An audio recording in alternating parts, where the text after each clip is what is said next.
Hai guys, selamat pagi. Hari ini saya bersama komunitas Molten Club. Tapi apapun, apakah itu dia beli gengsi, apa dia beli merek, atau dia suka bentuknya, yang terpenting bukan itu. Yang penting adalah kita semua berolahraga, menjaga kesehatan.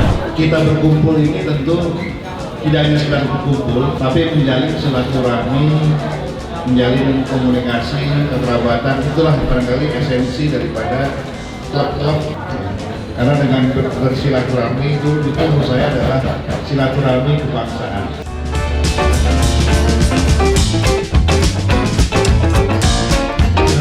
Kan dari teman-teman muda ini nasionalismenya hilang loh. Siapa yang bisa, yang hafal Pancasila? Ayo.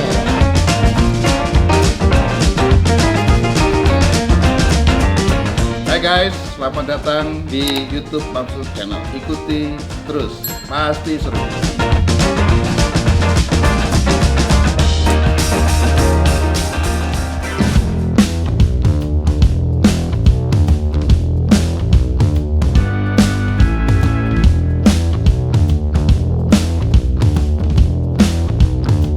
Hai guys, selamat pagi. Hari ini saya bersama komunitas Molten Club dan BS Bikers Club. Ya, hari ini gerak BS ya. Hari ini saya akan lepas mereka bergoes santai ke Senayan. Mudah-mudahan semua berjalan lancar dan tidak ada yang pingsan di tengah jalan. Amin. Ini mereknya apa ini? Alex Molten, Pak. Oh, ini Multon. Ini katanya yang paling mahal. Enggak, Pak. Oh, ini Bramsud ini. Ini yang Brompton mana yang Brompton? Brompton nggak ada, Pak. Nggak ada ya? Ini Molten 64, Pak. Ini Molten tua. Ini Brompton nih. Ini bannya kecil. Ini yang paling murah. Oke, Bismillahirrahmanirrahim. Ayo, 1, 2, 3.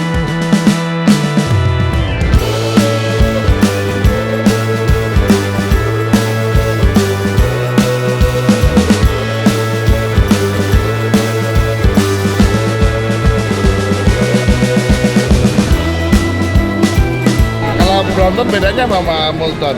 Sama, beda? Keduanya buatan Inggris, Pak. Ah. Kalau Brompton itu konsepnya adalah folding bike. Nah, Alex Molton ini, Sir Alex Moltonnya dia anti folding, Pak. Tapi karena diprotes orang susah bawanya, dia sparable. Tapi di bolt on gitu. Jadi kalau mau dibawa dilepas gitu, Pak. Oh, dicopot-copotin? Iya, betul. Nah, Sir Alex Molton ini dia yang mendesain suspensinya Mini Cooper, Pak. Ya. Yang bola-bola karet itu tahun 5960 dia bikin karena dia dapat warisan dari orang tuanya pabrik karet. Ini suspensi. Perkawinannya? Iya. Wah, Nonton heran lebih paham. Waktu perkawinan pangeran ini yang di Inggris kan istrinya orang Amerika. Yang orang Inggris. Nah, ini dibikin limited edition. Ini Om. Nah, benderanya itu. Ya, jadi waktu Ini saya bawa dua biar merah putih, Pak. Oke. jadi waktu weddingnya. Ini ya, apa namanya? Ini dong. Iya. Kolektor item. Iya. Yang terhormat Bapak-bapak, rekan-rekan, ini kita membawa rekan-rekan dari MBCI, Pak. Mountain Bicycle Indonesia. Itu karena kita waktu itu kumpul-kumpul, ayo kita hanya untuk untuk kumpul-kumpul, kemudian untuk hobi, ya akhirnya terbentuk. Nah, kemudian bertambah sini rekan-rekan ketahuan yang klasik, Pak. Rupanya klasik itu yang menarik. Jadi klasik kalau di Inggris itu motornya dibuang-buang, di sini sama Om Toner ini, Pak, sudah berapa puluh, Pak? 30, Pak. Yang klasik dia yang membetulkan. Ya. Dibalikin kelas lagi. Iya, tapi mungkin yang betul dibetulin sama beliau, Pak. Mudah-mudahan kita dengan berkumpul ini, Pak, dengan Pak Bambang dan staf, kita mungkin nanti dijelaskan 4 pilar, ya, karena kita tetap NKRI, Pak. Apapun sepedanya tetap kita NKRI, dan output dari kita bersepeda adalah untuk sehat. Dan terima kasih Pak Bambang yang sudah mengundang kita. Mudah-mudahan Pak Bambang selalu sehat. Amin. Selalu sehat dan membawa negara kita ini lebih sejahtera. dengar kabar juga di Inggris stok sepeda, brompton, motor, barang-barang yang mahal habis semua diborong oleh orang Indonesia. Nah, sementara seluruh dunia sekarang sedang merasakan keprihatinan luar biasa dari sisi ekonomi, tapi Indonesia tampaknya nggak pengaruh. Apalagi ini memang ditujukan untuk menjaga kesehatan. Tapi apapun, apakah itu dia beli gengsi, apa dia beli merek, atau dia suka bentuknya, yang penting bukan itu. Yang penting adalah kita semua berolahraga, menjaga kesehatan. Ini yang paling penting. Dan tentu saja kita berkumpul ini tentu tidak hanya sekedar berkumpul, tapi menjalin silaturahmi, menjalin komunikasi, kekerabatan. Itulah barangkali esensi daripada klub-klub yang ada di tanah air kita. Karena dengan bersilaturahmi itu menurut saya adalah silaturahmi kebangsaan, tanpa memandang kelas, tanpa memandang agama, suku, bahasa, dari mana asalnya. Yang penting dia bawa sepeda, kita berteman. Silaturahmi kebangsaan itulah yang harus terus-menerus kita jalin, sehingga ini menular kepada komunitas yang lainnya. Bicara soal 4 pilar, menurut saya ini tanggung jawab kita semua, tidak hanya MPR, tidak hanya BPIP, tidak hanya pemerintah, tapi kita semua sebagai anak bangsa.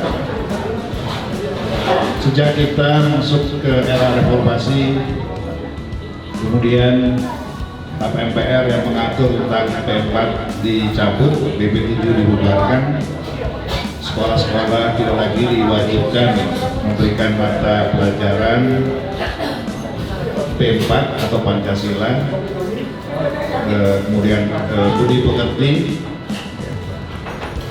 maka mulailah kesenjangan, ada kekosongan terutama dari anak muda kita yang tumbuh dan berkembang sejak pasca reformasi, tidak lagi bicara tentang kebangsaan, tidak lagi bicara tentang keberagaman, tidak lagi bicara tentang NKRI, tapi semua bebas, sehingga muncullah paham-paham atau pengaruh-pengaruh transnasional, pengaruh-pengaruh budaya-budaya asing, pengaruh-pengaruh yang sifatnya kekerasan, radikalisme, dan lain sebagainya. Sehingga makin kesini kita lihat belum lagi juga bahaya narkoba.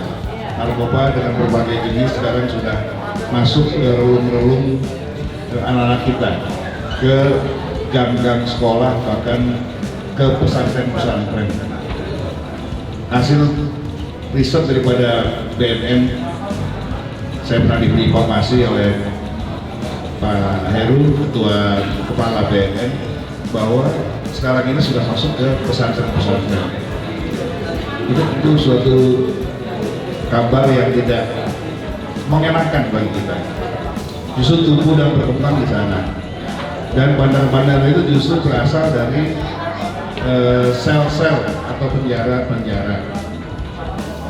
Sekarang BNN punya program untuk memberantas narkotik itu, apakah di pesantren atau di sekolah-sekolah. Saya kira harus kita dukung penuh, karena itulah tunas-tunas bangsa kita.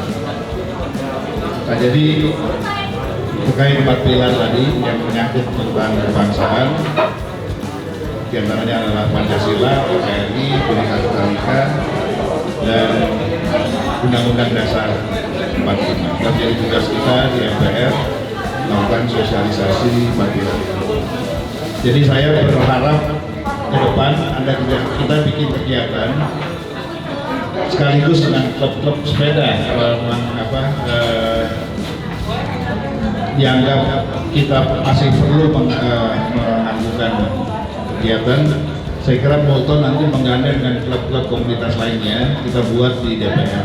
Saya kira harus kita sering-sering sampaikan kepada anak-anak kita bahwa bangsa ini perlu kita jaga, karena masalahnya makin pelik dan makin berat. Serangan itu tidak hanya di narkoba, tapi juga pengaruh-pengaruh nasional. Seperti misalnya gaya hidup modern, guys, LGBT juga mulai mempengaruhi ke kehidupan anak muda kita. Kita ini negara seperti pohon, Pak. Jadi pohon itu ada buah, ada batang, ada akar. Mungkin kalau dari dulu kerapsen kan ada, Pak. Tapi kan terus itu buah seperti kita metik buah mangga itu dipetik besok berbuah lagi. Kemudian kita ini sudah diancam dengan beberapa virus ini di negara ini, Pak.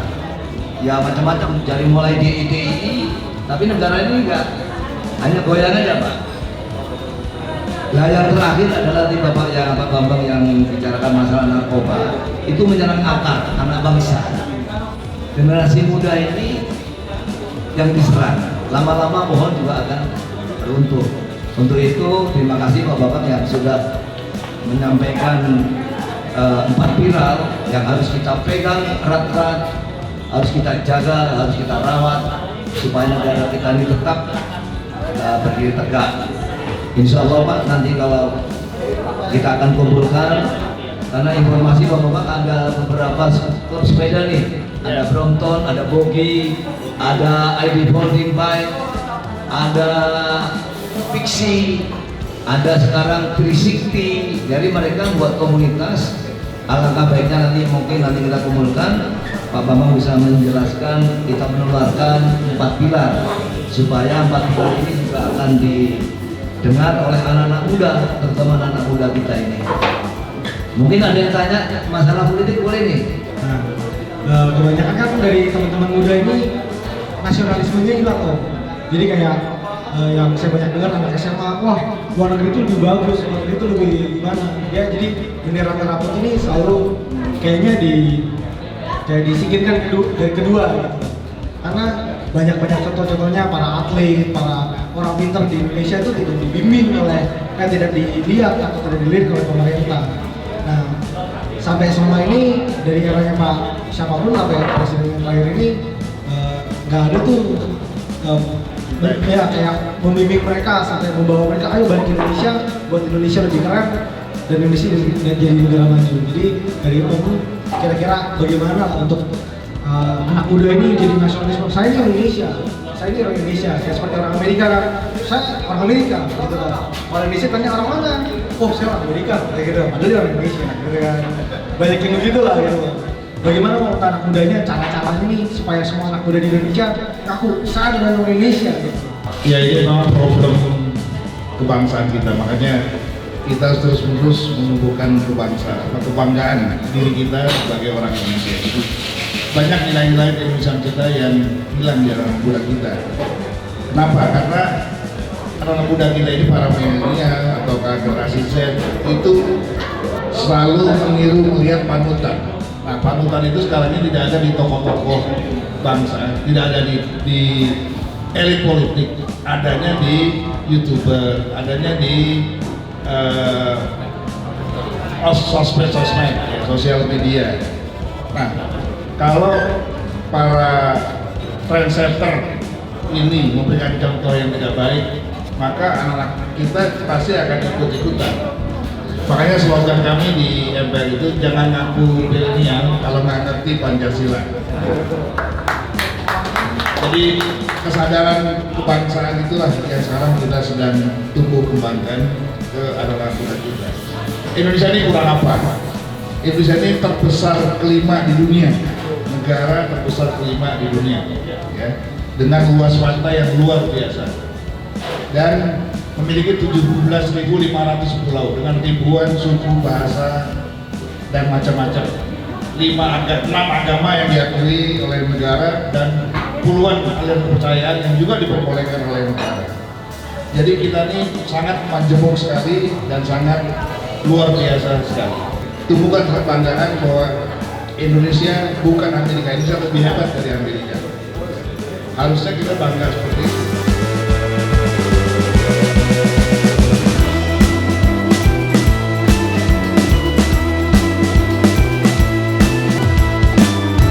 Siapa yang bisa, yang hafal Pancasila? Ayo. Ah, ini Multan. Pancasila. Ah. Ya, siapa namanya? Aryo coba sebut Pancasila dari bawah ke atas. Bawah aja, Pak. Dari atas ke bawah. Satu, ketuhanan yang Maha Esa. Dua, keadilan sosial bagi seluruh.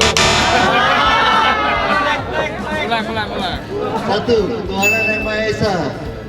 Dua, kemanusiaan yang adil dan beradab. Tiga, persatuan Indonesia. Empat, kerakyatan yang dipimpin oleh hikmat kebijaksanaan dalam permusyawaratan perwakilan. Lima, keadilan sosial bagi seluruh rakyat Indonesia.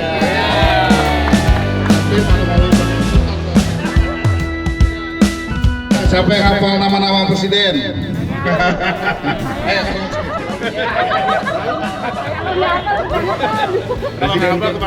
Baik. Presiden pertama Pak Soekarno, Presiden kedua Soeharto, Presiden ketiga Habibie, Presiden keempat Gus Dur, Presiden kelima Megawati, Presiden keenam Pak SBY, Presiden ketujuh Pak Jokowi.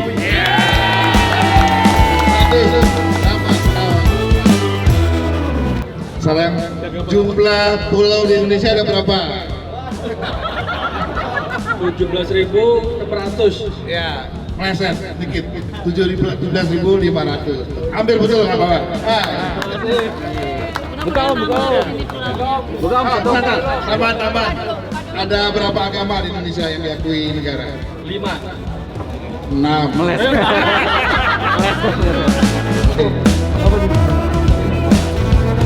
Sebutkan alasan kita bangga jadi anak Indonesia. Wah, harus bangga banget karena Indonesia itu punya segalanya, Pak. Ya kan? Mau apapun itu negara lain nggak bisa ngalahin Indonesia. Mau orang pinter, mau pangan, mau baja atau biji-bijian, Indonesia semuanya punya. Jadi saya sebagai anak Indonesia sangat bangga jadi tinggal di Indonesia, hidup di Indonesia bersama orang-orang Indonesia. Jadi wajib bangga, merdeka, hidup Indonesia. Ya, kita wajib bangga karena kita punya 17.000 pulau, ribuan suku, bahasa, 6 agama, tapi kita tetap satu dalam kerangka besar Negara Kesatuan Republik Indonesia. Ini hadiahnya. Siap, makasih Pak. Oke. Sini Mas. Sini Mas. Yang simpel aja. Nama Menteri Olahraga siapa?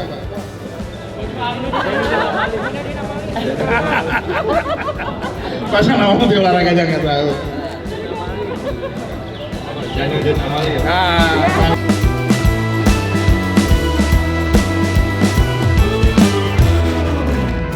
Bro and sis, jangan lupa subscribe, like, comment, and share.